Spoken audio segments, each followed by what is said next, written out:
अच्छा, I know a lot of Indian founders. मेरे बड़े अच्छे दोस्त हैं जो कि मेरे साथ डिफरेंट प्रोग्राम्स में, इंटरनेशनल प्रोग्राम्स में हैं।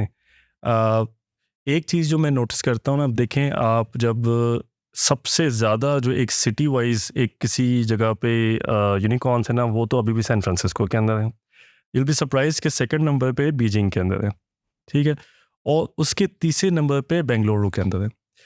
जो बेंगलुरु का इकोसिस्टम, जितना मुझे इंडियन फाउंडर्स ने बताया, उन लोगों ने बताया, they have created an entire mini San Francisco there.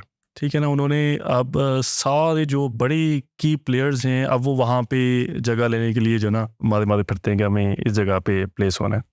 तो इंडिया की जो एक समझ लें कि ओवरऑल इकोसिस्टम है, उन्होंने ये काम किया है कि उन्होंने अपनी पॉलिटिक्स, उन्होंने अपनी बाकी सारी चीज़ों को इस इकोसिस्टम पे इफ़ेक्ट नहीं होने दिया।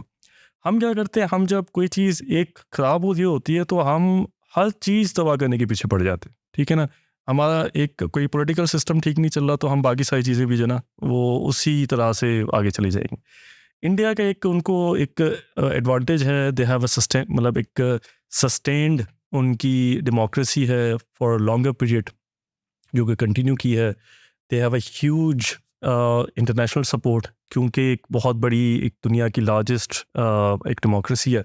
दूसरी उनके जो अपना फॉरेनर्स, जो इंडियंस बाहर रहते हैं, जो उनको वो मेरे ख्याल में एनआरआई कहते हैं, पता नहीं क्या उनका नाम, जिस तरह से हम ओवरसीज़ पाकिस्तानी कहते हैं। तो वो लोग बेसिकली बहुत ज़्यादा सपोर्ट करते हैं अपनी इंडियन उस इकोसिस्टम को भी। एंड आपने नोटिस किया होगा कि बाहर के जो कंपनीज होती हैं, वो सारों ने अपने कॉल सेंटर इंडिया में क्यों रखे होते हैं? सेम है ना, पाकिस्तान की जो एक्सेंट है और इंडियन एक्सेंट में कौन सा फ़र्क है? वो ये कॉल सेंटर पाकिस्तान में क्यों नहीं रख सकते? बिकॉज़ जब वो लोग वहाँ पे होते हैं, they sell their country, right? वो वहाँ पे कॉन्ट्रैक्ट लेके वो अपनी कंट्री को वापस देते हैं, वहाँ पे चीप लेबर ढूँढते हैं, वो काम कर रहे होते हैं।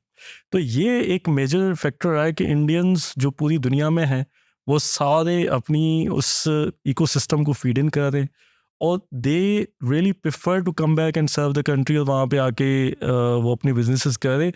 और ग्लोबल माइंडसेट है हमारा। अनफॉर्चुनेटली रहा ये है कि हमारा ज़्यादा हद तक लोकल माइंडसेट है, ठीक है ना? फॉर मेनी रीजंस हम शायद समझते हैं कि बस यहीं पे प्रॉब्लम ये हल हो जाए, तो क्योंकि हमारे प्रॉब्लम्स बहुत ज़्यादा हैं, तो इसलिए भी हम शायद वो उस तरह से। लेकिन इंडिया के शुरू से they build in India, they ship world wide, ठीक है? और उसकी वजह से उनकी जो इन्वेस्टमेंट्स आती हैं, वो सारी चीज़ें वो बाहर से आ रही हैं। हम क्योंकि अभी भी लोकली नहीं प्रॉब्लम हल कर सके, तो हमने ग्लोबल अभी क्या सोचना है?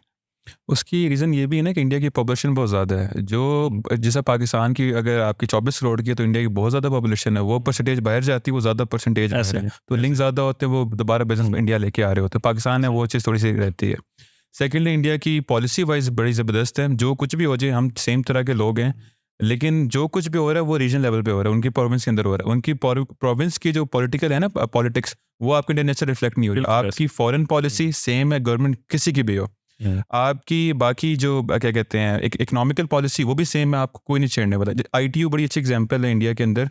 अब आईटीयू इतना सक्सेसफुल क्यों है वहाँ पे इंडिया के अंदर कि जो मर्जी आ जाए गवर्नमेंट, उससे गवर्नमेंट का लेन देना है ही नहीं। वो एक इंडिपेंडेंट इदारा है, उसके कुछ बोर्ड ऑफ डायरेक्टर्स है, वो उसको चला रहे हैं, तभी वो जाके वो चीज़ क्वालिटी चीज़ प्रोड्यूस हो चुकी हुई है।